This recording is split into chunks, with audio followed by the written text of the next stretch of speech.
Gloria Denes Schoolfellows, by Alfred H. Miles. Here you are, miss, said the red-faced cabby, putting his head in at the cab window. This is Miss Melford's school.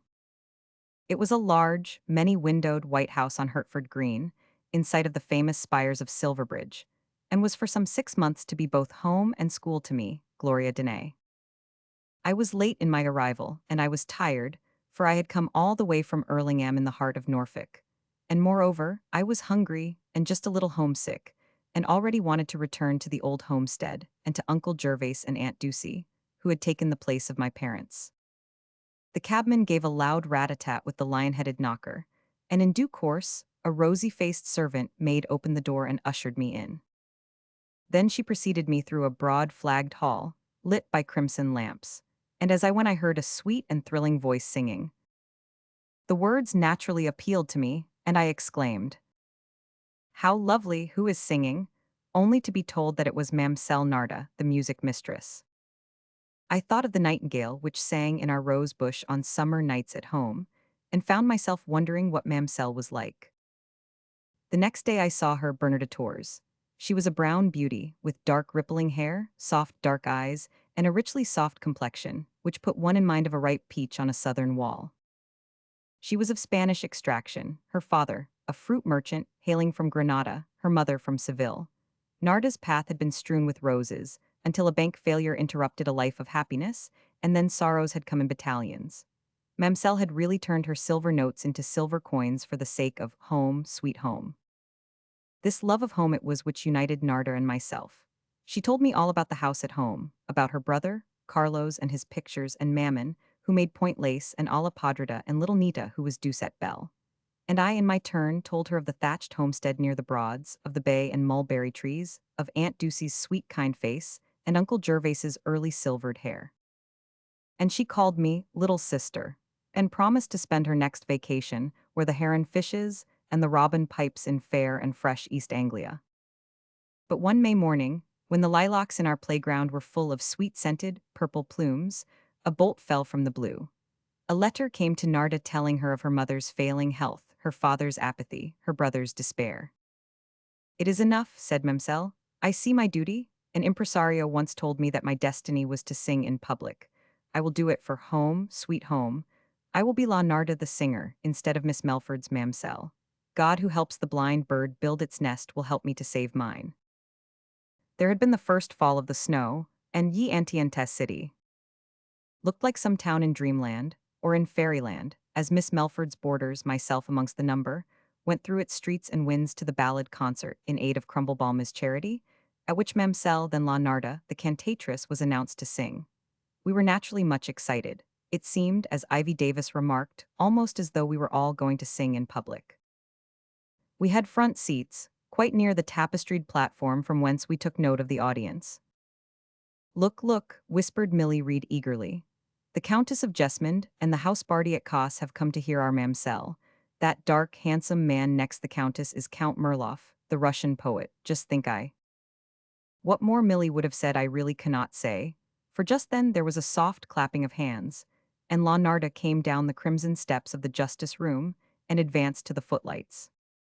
"She's like a fairy queen, she's just too lovely," said the irrepressible Ivy, and though Miss Melford shook her head, I am sure she also was of the same opinion and was proud of my dear brown nightingale. The petite figure was robed in white silk, trimmed with frosted leaves and pink roses, and wore a garland of the same on her dark bright head.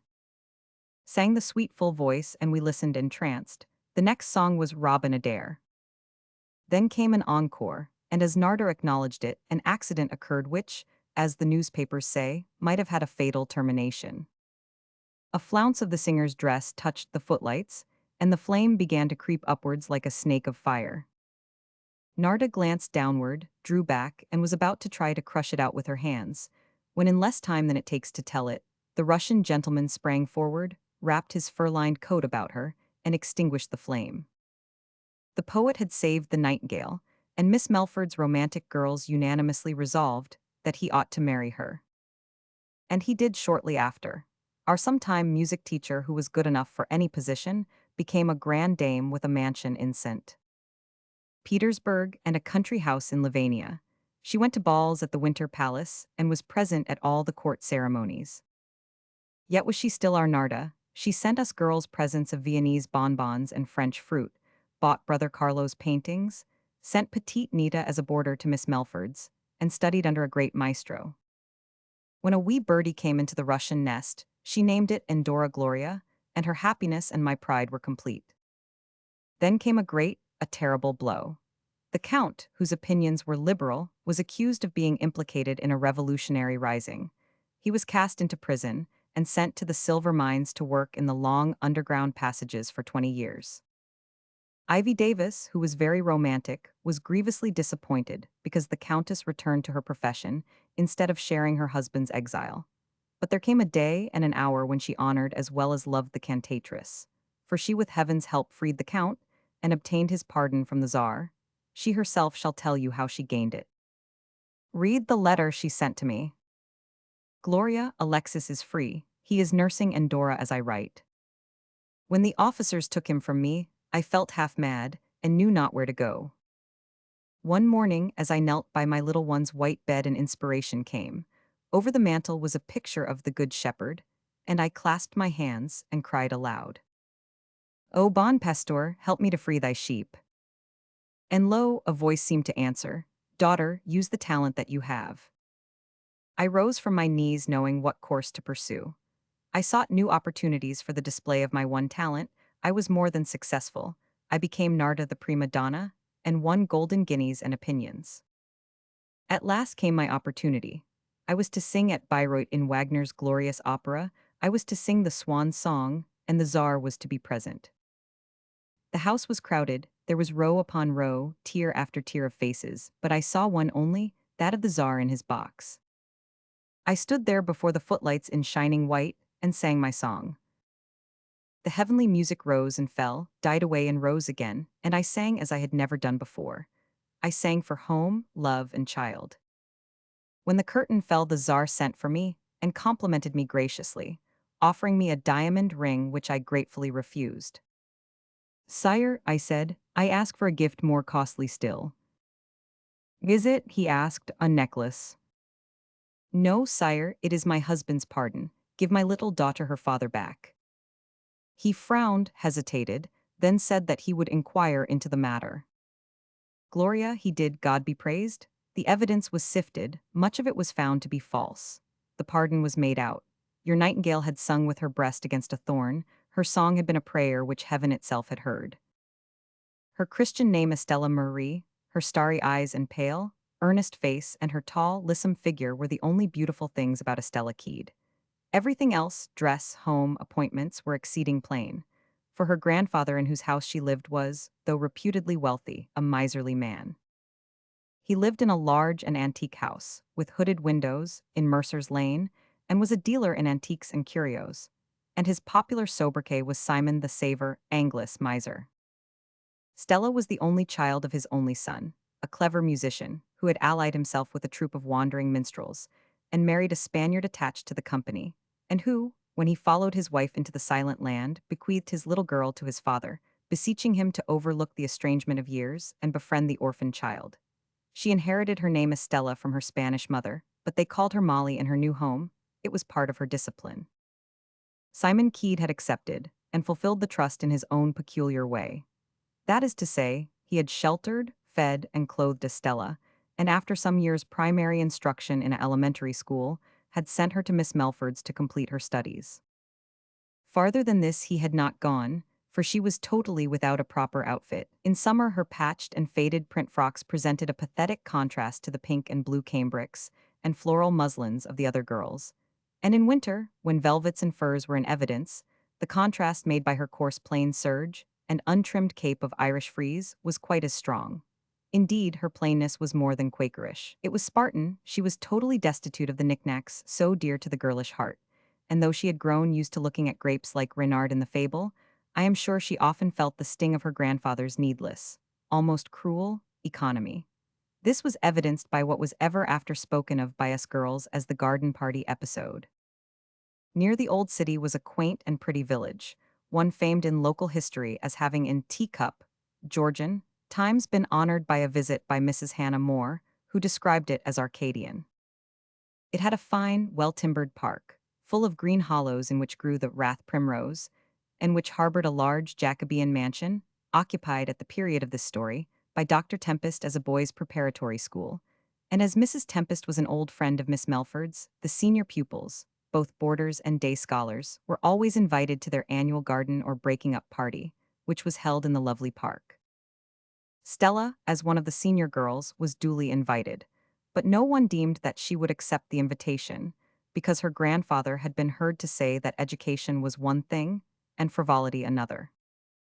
"I suppose you won't go to the party," said impulsive Ivy Davis, and Estella had answered with a darkened face. "I cannot say. When I'm not here, I have to stay in that gloomy old house, like a mouse in its hole. But if I can go anyhow, Ivy, I shall, you may depend upon that." Then we heard no more about the matter until the eventful day, when, to our surprise, Estella presented herself with the other day scholars, in readiness to go. "Look, Gloria, look," said Ivy, in a loud whisper as we filed through the hall. "Stella's actually managed to come and to make herself presentable. However did she do it?" "Hush," I whispered back, but, all the same, I also marveled at the girl's appearance. Her heliotrope and white muslin skirt was somewhat faded, it was true, but still, it was good material and was pretty. The same could be said of her cream blouse. The marvel and the mystery lay in hat, necklet, and shoes.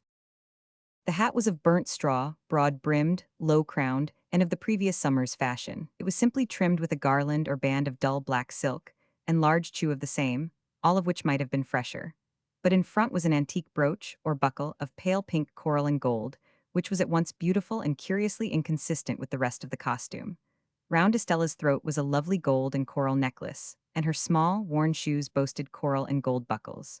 She had got a coral set from somewhere, where and how we all wondered. Even Miss Melford was astonished and impressed by Estella's unwonted splendor, for touching the necklet, I overheard her say, "Very pretty, my dear. Your grandfather, I presume, gave you the set." "Very kind of him," Stella, with a flushed face, replied.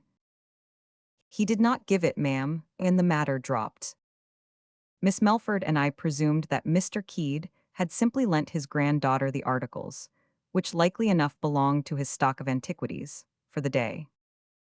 It was a delightful fête, one of those bright and happy days which are shining milestones along the road of life. The peacocks strutted about on the terrace and made us laugh when they spread out their tails. We ate strawberries and cream under the elms, played all kinds of outdoor games on the greensward, and when we were tired, rested in the cool, potpourri-scented parlors. I am of opinion that Estella enjoyed herself as much as any of us, though she became strangely quiet and downcast on our way home. But, as Ivy truly remarked, it was not to be wondered at. The fairy palace was left behind, and the role of Cinderella awaited her on the morrow. Upon the day succeeding the party, we broke up. I went home to spend the vacation with my uncle and aunt, and when I returned to school I found, as usual, on reassembling, that there were a few vacant places, amongst them that of Estella Keede. I wondered how this was, though I did not presume to question Miss Melford on the subject. But one autumn morning, when passing through Mercer's Lane, I came across Estella. She looked shabby and disconsolate in her faded gown and worn headgear, and I asked her if she had been unwell. "Oh dear no," was the response, "only very dull. I never go anywhere or see anyone. How can I help being so? I am only Molly now. No one calls me by my beautiful mother's name, Estella. I want to learn to be a typewriter or something and go and live in a big city, but Grandpa says I must wait, and then he'll see about it. I detest this horrid lane," she added passionately. I looked down the long, medieval street with its gabled houses, and then at the old church tower, round which the birds were circling in the distance, and replied with truth that it was picturesque and carried one back into the storied past. I am tired of the past, it's all past at ours. The jewels have been worn by dead women, the old china and bric-a-brac has stood in empty houses. It's all of the dead and gone. So is the house, all the rooms are old. I should like to live in a new house. "Perhaps you want to change," I said. "Why don't you come back to school?" She shook her head and glanced away from me, up at the old Gothic church tower, and then said hurriedly, "I must hurry on now, Gloria. I am wanted at home." One December evening not long after, during Miss Melford's hour with us, at recreation, she said, Young ladies, you will be pleased to hear that your old schoolmate, Estella Keed, returns to us tomorrow. On the morrow Estella came, but how different was she from the old and the former Estella? She wore a suitable and becoming costume of royal blue, and was a beautiful and pleasant-looking girl. Her own natural graces had their own proper setting. It seemed indeed as if all things had become new to her, as if she lived and breathed in a fresher and fairer world than of yore. Perhaps because I had been sympathetic in the hour of trouble, she attached herself to me, and one day, during recess, she told me why she had been temporarily withdrawn from school. Gloria, she said, grandfather never gave me his permission to go to the garden party. Indeed, I never asked for it, for I was quite sure that he would not give it. But I meant to go all the same, and persuaded Mrs. Mansfield, the housekeeper, to help me. She it was who altered and did up an old gown of mother's for me to wear. But without the coral set I should not have been able to go, for, as you know, I had no adornments. I'd often seen them when on sale and wished for them, but I knew that they would neither be given nor lent for the party. Then fate, as it seemed, befriended me. My grandfather had to go to London about some curios on the date fixed for the party, and I determined to borrow the set and make myself look presentable. All I had to do was to go to the window and take them out of their satin-lined case. I hoped to replace them before my grandfather returned from town, but when I got home from the fair, I found that he had returned by an earlier and quicker train than he himself had expected to. He looked at me from head to foot, then touched the necklace and the clasp, and demanded of me sternly where I had been. I was tongue-tied for a few moments, and then I blurted out the truth. "Grandfather," I said, "I've been to Dr. Tempest's garden party as one of Miss Melford's senior girls, and as I didn't want to be different from the other girls, I borrowed the coral set for the day. They are not hurt in the least." The room seemed going round with me as I spoke. Even the Dutch cheese on the supper table seemed to be bobbing up and down. At last my grandfather spoke. "Take the set off and give them to me," he said shortly. I yielded up the treasures with trembling hands, and when I had done so he told me I should not return to school, and then added, "Go to your room, and don't let me hear of this affair again. I fear you are as fond of finery as your mother was." You know the rest. I did not return to Miss Melford's, and I should not have been here now but for Dr. Saunders. Soon after the garden party my grandfather was taken ill, and the doctor had to be called in. I think he must have taken pity on me, and must have spoken to my grandfather about me. Anyhow, my grandfather called me to his bedside one day, and told me that he knew that he could not live many years longer, and that all he wanted was to leave me able, after he was gone, to live a good and useful life without want, and that if he had been too saving in the past, it was all that my future should be provided for. There was a strange tenderness in his voice. Strange, at least it seemed to me, for I had never heard it there before, and I put my face down upon the pillow beside him and cried. He took my hand in his, and the silence was more full of hope and promise than any words of either could have been. I waited upon him after that, and he seemed to like to have me about him, and when he got better he told me that he wished me to return to school and to make the best use of my opportunities while I had them. He told me that he had decided to make me an allowance for dress, and that he hoped that I should so use it as to give him proof before he died that I could be trusted to deal wisely with all that he might have to leave. Estella remained at school until I left, and the last time I saw her there, she was wearing the red coral set which had estranged her from her grandfather as a token of reconciliation. And she told me that the old man's hands trembled in giving them to her, even more than hers did in giving them up, as he said to her with tears in his eyes and voice, "All that I have is thine." Maura was the most popular girl in the school. She would have been envied if she had not been so much loved. The reason was that she was amiable as well as pretty, she had plenty of pocket money and was generous to a fault. If a girl had lost or mislaid her gloves, Maura would instantly say, "Oh, don't make a fuss, go to my glove box and take a pair." Or if a pupil's stock of pin money ran out before the end of the quarter, she would slip a few shillings into her hand, merrily whispering. Maura was heiress of Wicello Towers in the north, with the broad lands appurtening.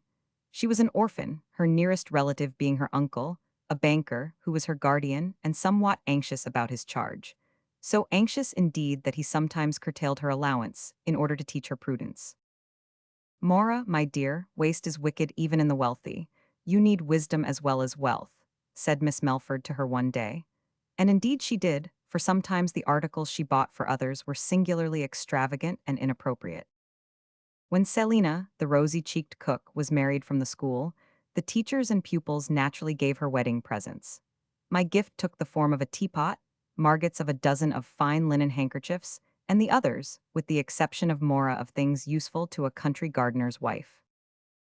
Mora bought a dress of heliotrope silk, elaborately trimmed with white lace, and as the bride truly observed, fit for a princess. But the heiress of Wicello had a lodging in all our hearts, and when I, one midwinter morning, saw her distraught with a troubled look in her soft brown eyes, I was grieved and begged her to confide in me. "If I do, you cannot help me, Gloria," said Mora. "The fact is I'm short of money." Not an unusual state of affairs rose to my lips, but the words changed as I uttered them. "Poor Mora, surely you have a little left." "Only these," and she drew out 2 shillings. "Well, you must draw on my little bank until your uncle sends your next remittance," was my reply. "It isn't any use. Gloria, you are nice and sweet, but your money would only be a drop in the ocean. I'm not to have any money all next quarter. This letter came this morning. Read it." I did. It was a letter from Mora's guardian, who informed her that he desired to give her an object lesson in thrift, and, therefore, would hold her next remittance, which had already been anticipated, over. He also intimated that any applications to him would be useless. "Well, things might be worse," was my comment as I returned the letter. "You must let me be your banker and must economize, and be prudent till the next check arrives." "Yes, I will, but—" "But what, Mora?" "I'm in debt, dreadfully in debt, see." With this, she drew some papers from her pocket and handed them to me. One by one, I looked them over. The first was a coal dealer's bill for a fairly large load of coal. "That," said Mora, "was for old Mrs. Grant in Black Cross Buildings. She was so cold, it made me quite creepy to look at her." I opened another. This was from a firm of motor car and cycle dealers, and was the balance due upon a lady's cycle. I was perplexed. "Why, you said you never intended to cycle," I said with amazement, "and now you have bought this peerless bicycle." "Yes, but it was not for myself," she said. "I gave it to Meg Morrison to ride to and from her work in the city. Trams and buses don't run to Kersley, and it was a terrible walk for the poor girl. Could not Meg have bought one on the installment system for herself?" "Why, Gloria, how mean you are. She has 7 brothers and sisters, and 4 of them are growing boys with appetites. The butcher and baker claim just all she earns." I opened the third yellow envelope, and was surprised to see a bill with, "To Joseph Greenaway, furniture dealer, one child's mahogany cot, 110 £s upon it." "Mora," I cried, "this is the climax. Why ever did you buy a baby's cot, and how came Mr. Greenaway to trust you? You are only a minor, an infant in law." "Oh, do stop," said Mora. "You're like Hermione or Rosalind or somebody who put on a barrister's gown in the play." "Portia, I suppose you mean." "Yes, Portia. Mr. Greenaway let me have the cot because I once bought a little blue chair from him, for Selina's baby, for which I paid cash down." It is impossible to describe the triumphant manner in which she uttered, "cash down." It was as if she had said, "I paid the national debt." "Now," she proceeded, "I'll tell you why I bought it. I was one day passing a weaver's house in Revel Lane, when I saw a young woman crying bitterly, but silently at the bottom of one of the long entries or passages. 'I fear you are in trouble,' I said. 'Is anyone ill?' She shook her head, she couldn't speak for a moment, then whispered, 'Dacey's cot has followed the loom.' I asked her what following the loom meant. 'Oh, young lady,' she replied, 'the weaver's trade has been mortal bad lately, and last week I sold Dacey's cot for the rent, and when the broker took it up I thought my heart would break. But hearts don't break, missy, they just go on a chin.' Dacey was her only child, and the cot was a carved one, an heirloom in which several generations of the family had slept. I had only a florin in my purse, but I gave her that, took her name and address and walked on. But the woman haunted me. All the rest of the day I seemed to see her weeping in the long, gray street, and to hear her sobbing above the sound of the music in the music room, and when I woke up in the middle of the night, I thought I would go to Mr. Greenaway the next day, and ask him to let me have a cot, and I'd pay him out of my next quarter's pocket money. The very next day he sent the crib from an unknown friend. That's all, Gloria. Now what shall I do? Go and tell Miss Melford all about it, said I. Come now.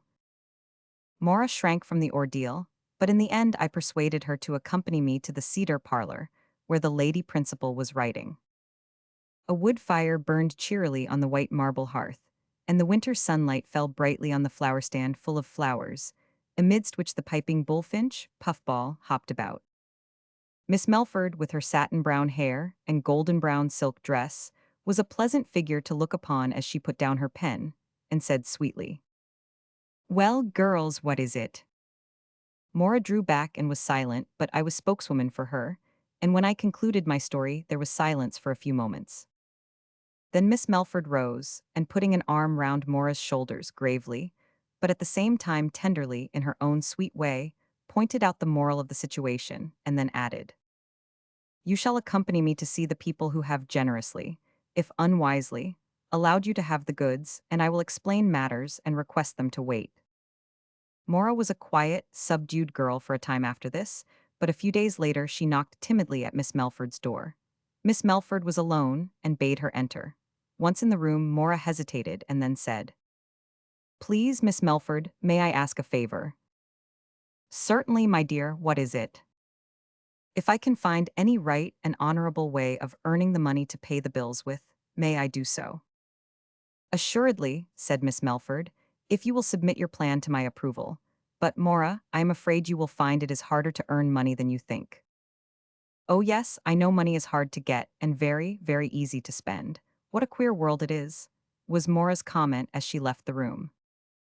There was to be a children's fancy dress ball, a bal masqué, to which all Miss Melford's senior pupils were going, and little else was talked of weeks before the great event was due. Margaret was to go as Evangeline, and I was to be Priscilla the Puritan maiden, but none of us knew in what character Mora Merle was to appear. It was kept secret. Knowing the state of her finances, both Miss Melford and the girls offered to provide her costume, but she gratefully and firmly rejected both proposals, saying that she had made arrangements for a dress, and that it would be a surprise. And indeed it was, for when we all assembled in the white drawing-room, in readiness for our escort to the town hall, Mora was what newspapers style the cynosure of all eyes. She wore a frock of pale blue silk, and all over it in golden letters were the words, "Sweets from Fairyland." Her waving golden hair was adorned by a small white satin, trigon hat, ornamented with a blue band on which were the words, "Fairy Queen." From her waist depended an elaborate bonbonniere. Her sash was dotted all over with imitation confections of various kinds. Her blue satin shoes had rosettes of tiny bonbons, and her domino suggested chocolate cream. There were of course loud exclamations of, "What does this mean, Mora?" "Why, you are Fairy Queen, like the Fairyland Confectioners Company's advertisements," but all Mora said was, "Girls, Miss Melford knows all about it and approves." At this juncture, Miss Melford's voice was heard saying, "Follow me, my dears," and we all filed out of the room and down the stairs to the carriages in waiting. The town hall was beautifully decorated, and the costumes were delightful. There were cavaliers, sweeps, princesses, and beggar maids, but no one attracted more notice than Fairy Queen, who instead of dancing glided about amongst the company, offering fondants and caramels from her big bonbonniere.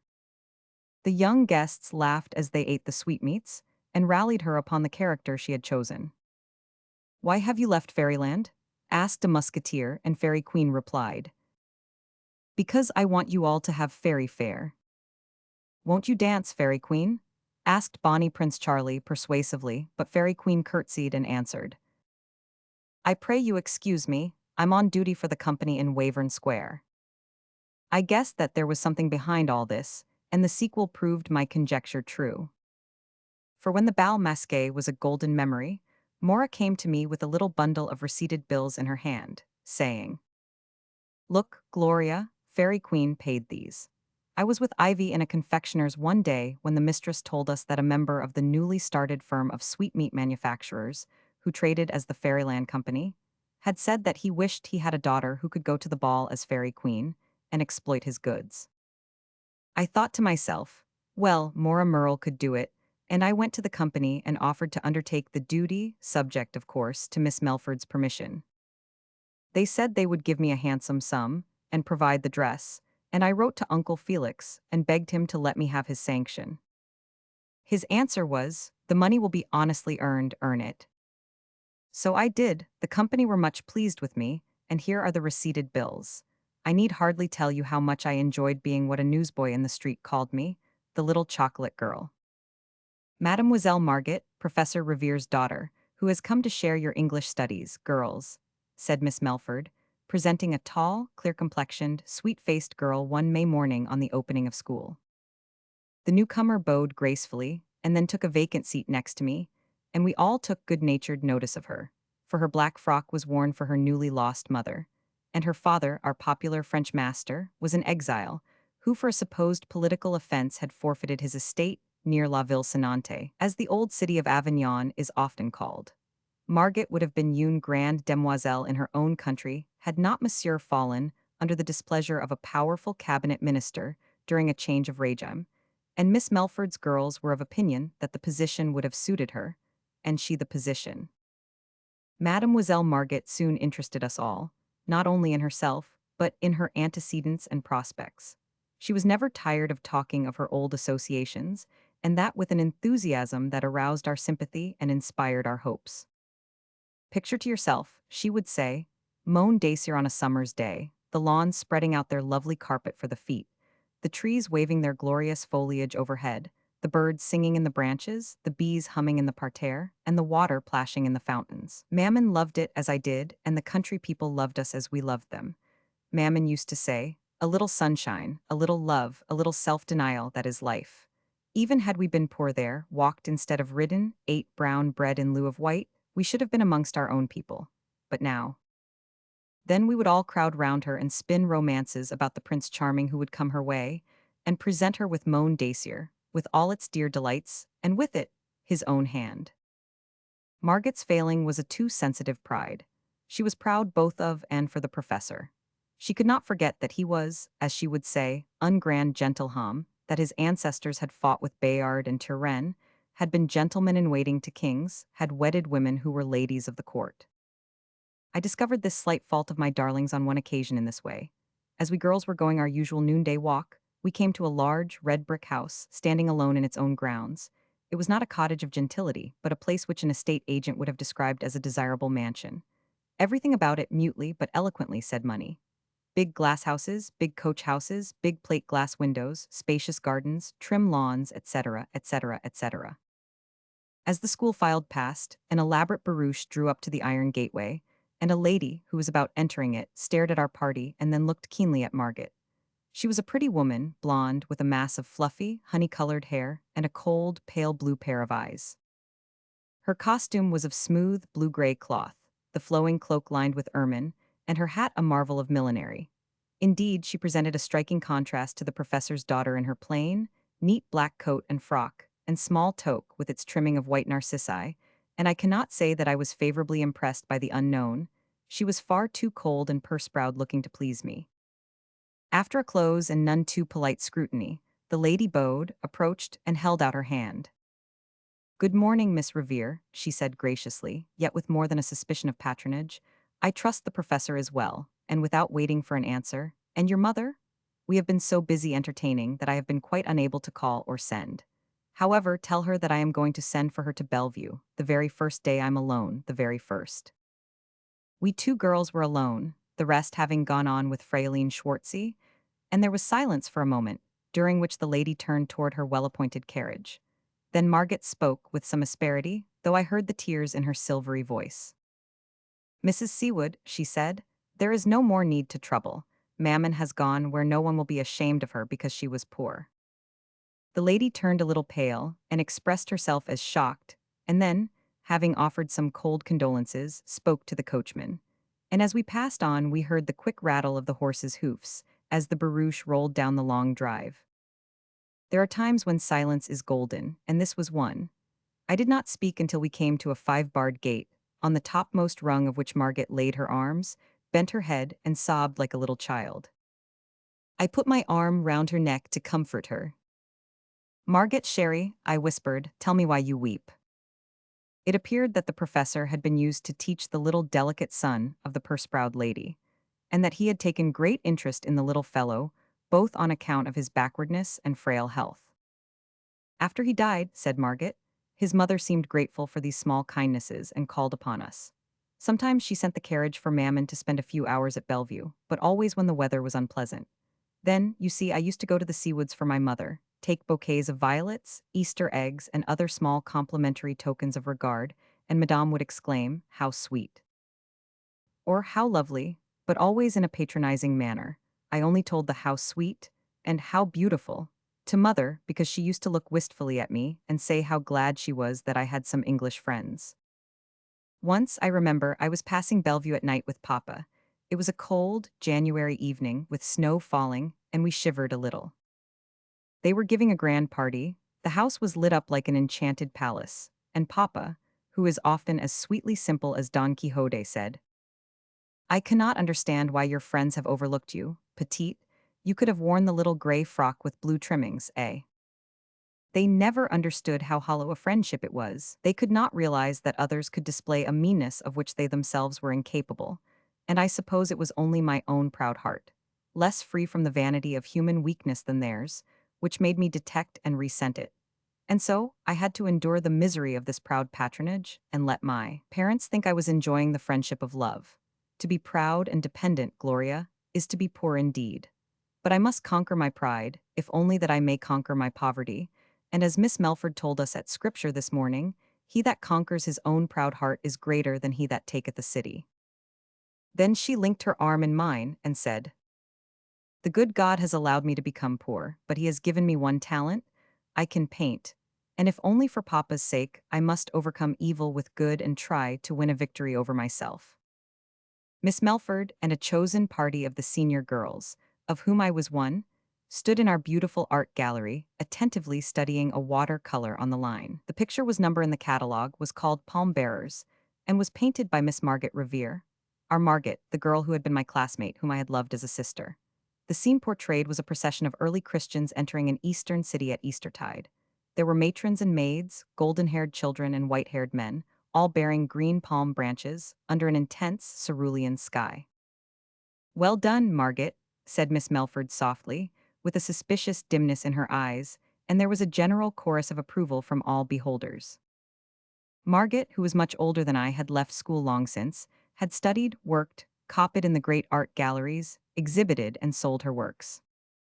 She was then in Rome with her father, who had become blind, and I had at that moment a long letter from her in my bag, as I stood looking at her picture. In one passage of it she had written, "The girl with the crown of white roses in my last painting is my little Gloria, my girl comrade, who consoled me when I was sad, who watched next my pillow when I was sick, and when sad memories made me cry at night crept to me through the long dormitory and knelt beside me, like a white-robed ministering angel. Apropos of palms, Mamma was a palm bearer. I must win one before I look on her dear, dear face." As I thought on these words, Miss Melford's voice speaking to Gerda broke in on my thoughts. "Dear, dear, how extremely like to Gloria is that figure in the middle of Margaret's painting." Of course, Miss Melford, Margaret will have sketched it from her. She was her chum, her soul sister. Her soul sister. Those three words went with me through the gallery, into the sculpture room, amidst white marble figures, into the room full of Delia Rabia and Majolica, where, everywhere. Even when we descended the flight of steps, and came into the great white square, I seemed to hear them in the plashing of the fountains. It was August, and rain had fallen on the hot, parched earth. The bells in the church tower were ringing a muffled peal, and as I listened to the sad, sweet music, I thought of Margaret, lonely Margaret, who had seen her father laid under the ilex trees, and then gone to visit a distant relative at Chateau Belair in the West Indies. It was a strange coincidence, but as I thought of her, the servant brought in a card, bearing the name M. Achille Levasseur, beneath which was penciled, "Late of Chateau Belair, and cousin of the late Mademoiselle Margaret Revere." So Margaret was dead, had gone to join her loved ones, where there are no distinctions between rich and poor. Stunned and half incredulous, I told the maid to show him in, and in a few minutes a tall, dark, foreign-looking man stood in the bright, flower-scented room which, it being recess, I occupied in Miss Melford's absence. I rose, bowed, and asked him to be seated, then, with an effort, said, 1000 CU, I am Gloria, Margot's chum and chosen sister. Tell me about her. The story was a short one. We had neither of us a desire to dwell upon the details. The island had been subject to the fury rain of a quenchless volcano. Whole villages had been overwhelmed and buried in the burning lava, and hundreds had met with a fiery death. In the midst of the mad confusion, Margot's calm presence and example inspired the strong, reassured the terrified, aided the feeble, and helped many on the way to safety. How many owed their lives to her cousin could not say, but that it was at the cost of her own, was only too terribly true. She had helped her cousin's family on to the higher ground, which ensured safety from the boiling lava, only to discover that one little one had been left behind peacefully sleeping in her cot, the little baby who had been christened Gloria at Margot's desire in memory of me. It was a terrible moment to all but Margot, and to her, it was the moment of a supreme inspiration. She dashed down the hill before she could be stayed, though the ground shook under her feet, and the burning sea of fiery rain was pouring down the valley below. She reached the house and seized the infant, and started with frenzied speed to ascend the hill again. Her cousin, who had seen to the safety of the others of his family, had now started out to meet her. They saw each other and hurried with all the speed they could to meet. Within touch, a terrific explosion deafened them as the father seized his child, and Margot, struck by a boulder belched from the throat of the fierce volcano, sank back into the fiery sea. As M. Levasseur ceased, there came through the open window the silvery sound of the minster bells. They were playing the lovely air. It came to me that they had taken Margot in a chariot of fire, and I seemed to see her in an angel throng with a palm branch in her hand. My favorite trinket is a heart-shaped locket, containing a lock of dark brown hair, intermixed with golden threads. It is both a souvenir and a mascot, for the hair is from the head of my girl chum Margot. Amongst Miss Melford's intimate friends, when I was a boarder at her school, was a silvery-haired, stately lady, known as Mrs. Dace, who in her early life had been gouvernante to the imperial children at the court of the Tsar. Her old friends and pupils wrote to her frequently, and she still took a keen interest in the Slav and in things Slavonic. When her Russian friends, the Petrovskys, came to England, they left their youngest child, Irene, as a pupil at Miss Melford's school, to pursue her education while they traveled in Western Europe for a while. Irene Petrovsky was a pretty little thing, with flaxen hair and clear blue eyes, and we called her the snow flower, after that beautiful Siberian plant which blooms only in midwinter. I have never forgotten her first appearance at the school. When Miss Melford led her into the classroom, we all looked up at the small figure in its plain white cloth frock trimmed with golden sable, and admired the tiny fair curls which clustered round her white brow. She made a grand court curtsy, and then sat silently, like a wee white flower, in a corner. We elder pupils were made guardians of the younger ones in Miss Melford's school, and it was my duty as Irene's guardian to take her to rest in the little white nest next to mine in the long dormitory. In the middle of the first night I was disturbed by a faint sobbing near me, and I sat up to listen. The sobs proceeded from the bed of the little Russian girl, and I found she was crying for her elder sister, who, she said, used to take her in her arms and hold her by the hand until she fell asleep. A happy thought came to me. My white nest was larger than hers. So I bade her creep into it, which she readily did, and nestled up to me, like a trembling, affrighted little bird, falling at last into a calm, sweet sleep. From that time forward we two were firm friends, and the girls used to call the little Russ Gloria's shadow. She was very grateful, and I in my turn grew to love her dearly. So dearly that when her father, the Count, came to take her home, in consequence of the death of her mother, I felt as if I had lost a little sister. Ever after this, our little snow flower was a fragrant memory to me. I often thought of her, and wondered as I watched the white clouds moving across the summer sky, or the silver moon shining in the heavens, whether she too was looking out upon the same fair scene from the other side the sea, and thinking of her sometime sister of Miss Melford's school. Some years after I had left the school, financial difficulties beset my uncle's affairs. Aunt Ducie died in the midst of them, and Uncle Gervase did not long survive. Our household gods went under the auctioneer's hammer, our beautiful home became the home of strangers, and I went to live in an obscure quarter of a distant town. My means being exceeding small, I took rooms in a small house in a semi-rural suburb, and from thence began to look for work for pen and pencil. I had learned to draw, and had succeeded in one or two small attempts at storytelling, and with my pen and pencil for crutches, and with youth and hope on my side, I started out with nervous confidence upon the highway of fame. Cherry Tree Avenue was a long, narrow street within a stone's throw of the grim, gray castellated towers of the county jail, and the weekly tenants who took the small, red brick houses were continually changing. Facing us was number 3, Magdala Terrace, a house which was empty for some weeks, but one April evening, a large van full of new furniture drove up to it, followed by a respectable-looking man and woman of the artisan class, who soon began to set the house in order. Before sleep had fallen on the shabby street, a cab drove up to number 3, and from it stepped a woman, tall, slight, and closely veiled. I had been to the pillar box to post an answer to an advertisement, and it happened that I passed the door of the newly let house as the cab drew up. Without waiting to be summoned, the trim young woman came out to welcome the newcomer and said in French, "Madame, the place is poor but clean and quiet and, lowering her voice, fitted for observation." In spite of my own anxieties, I wondered who the stranger could be and why the little house was to be an observatory. Then, I remembered the vicinity of the big jail and thought that Madame might have an interest in one of the black sheep incarcerated there. Very soon strange rumors began to circulate amongst the dwellers in the avenue. The bright young woman was Madame's foster sister. Madame herself was of high degree, a countess, or one of even nobler rank, traveling in disguise. The quiet, dark young man, her foster sister's husband, was a woodcarver, who was out of work and only too glad to serve the foreign lady, who out of generous pity had come to stay with them. I, of course, gave no credence to these seemingly absurd reports, but all the same, I was aware that there was a mystery at number 3.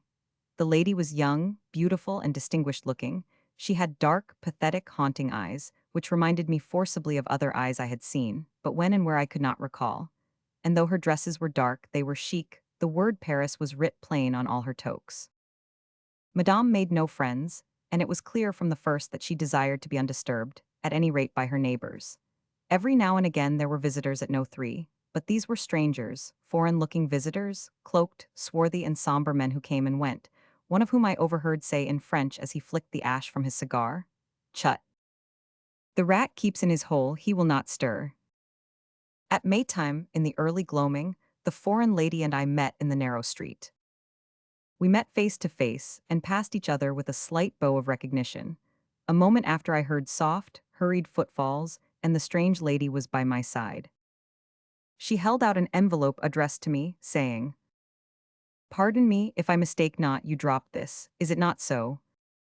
I thanked her and took the letter, saying, "It is mine, and I should have troubled had I lost it." This little incident broke down our old-time reserve, and saying, "I go tomorrow," she placed a bunch of amber roses she was carrying in my hand. I thanked her, and asked by what name I might remember her. "As Nadine," she whispered softly. "I need not ask you yours." The mention of the name electrified me.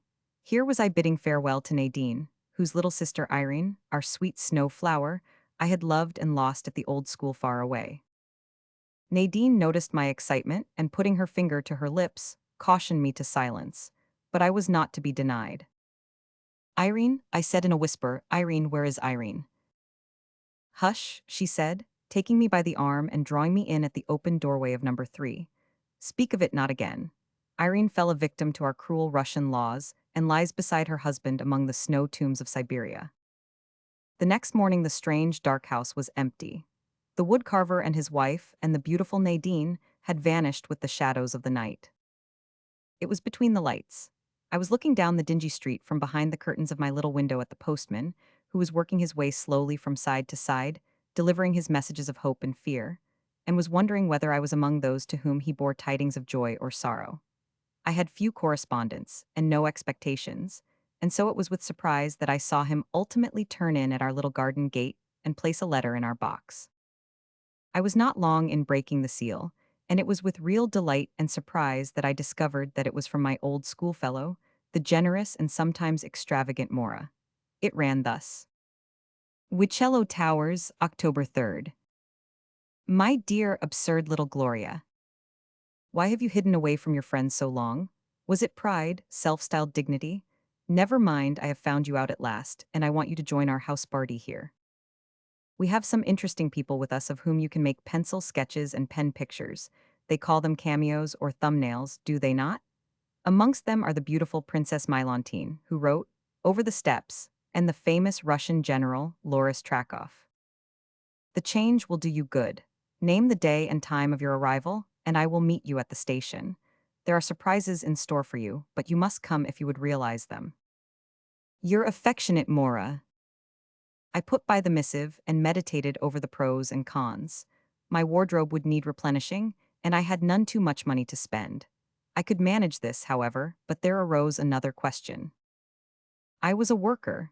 Would it do me harm to disport myself in the flowery mead with the butterflies? Should I feel a distaste for the bread earned by labor and pain after the honey placed, effortless on my plate? So much for the cons, the pros were these. Black, being most inexpensive in a smoky town, was my wear, relieved by a few touches of blue, and I should not go as a butterfly but as a quiet worker in my dark things. I need only buy a new walking costume and a fresh dinner dress. The costume difficulty was disposed of. Then again, I had been without a day's change for 5 years, and here was the prospect of one I should enjoy. The pros had the victory. I went. I arrived at the station in the gloaming, when twilight veiled the everlasting hills, and found two figures waiting on the narrow platform. One of these had a fresh, fair, bonny face, framed in hair of a golden brown, and I knew her for Mora Merle, my old schoolfellow, the Lady of Wichello Towers. The other was darker, taller, and the very dark blue eyes had a pensive expression.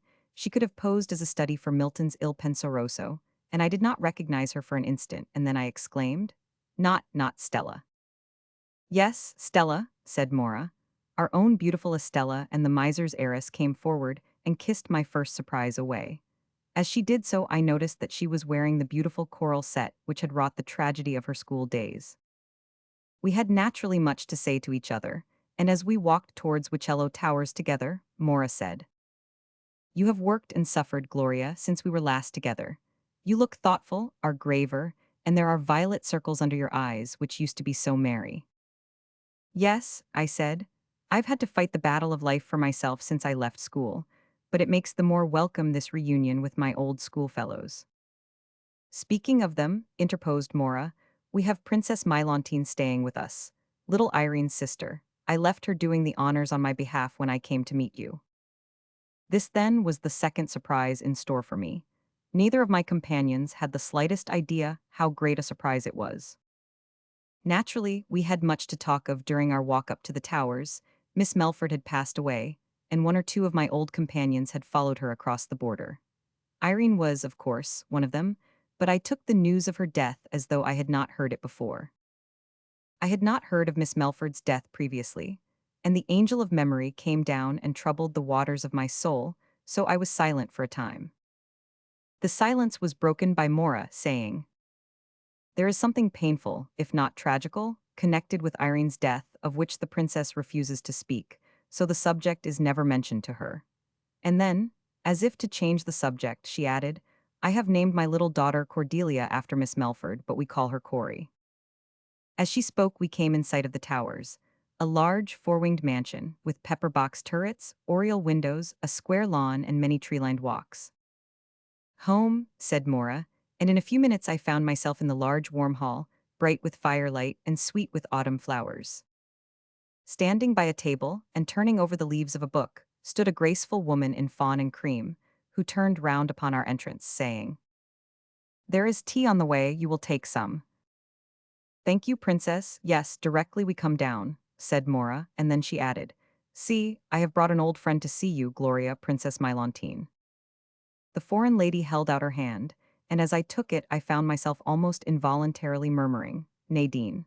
For the dark, pathetic eyes of the Russian princess were those of the mysterious foreigner who had lodged in Cherry Tree Avenue. She kissed me, foreign fashion, on both cheeks, and as she did so whispered, "Hush, let the dead past sleep." Wondering much, I held my peace and went to inspect the sunshine of Wichello Towers, the pretty dimpled Corey. And though I forgot the incident during the evening, I remembered it when I found myself in my own room. Why had Nadine lived in the mean street with the so-called woodcarver and his wife? She was a widow, true, but widows of rank do not usually lodge in such humble places for pleasure. Then again, what was the mystery attaching to Irene? Would the tangled skein ever be unraveled? Time would show. Wichello Towers was more than a great house. It was a home, a northern Liberty Hall, surrounded by woods and big breezy moors. There was something for everyone in this broad domain. A fine library full of rare editions of rare books, a museum of natural history specimens, a gallery of antiquities, a lake on which to skate or row, preserves in which to shoot, a grand ballroom with an old-world polished floor, a long corridor full of pictures and articles of virtu, and a beautiful music room. Princess Nadine and I were much together. We talked of her little sister's school days, but never of her latter ones. The subject was evidently tabooed. General Trakoff, a stern, military man who had once been governor of the penal settlement of O, was evidently devoted to the beautiful Russ, and I found myself hoping that she would not become Madame la Gainreal. For though the general was the very pink of politeness, I could not like him. I had spent a happy fortnight at the Towers when the incident occurred which will always remain the most vivid in my memory. A sudden and severe frost had set in. All the trees turned to white coral, the lake was frozen stone hard. There were naturally many skating parties organized, and in these Nadine and I generally joined. One morning, after we had been skating for nearly half an hour, the princess averred herself tired and said she would stand out for a time. The general declared that he would also rest a while, and the two left the lake together and stood watching the skaters at the edge of the pine wood. By and by I too grew a little weary, and thought I would go for a stroll by myself through the woods I loved so much.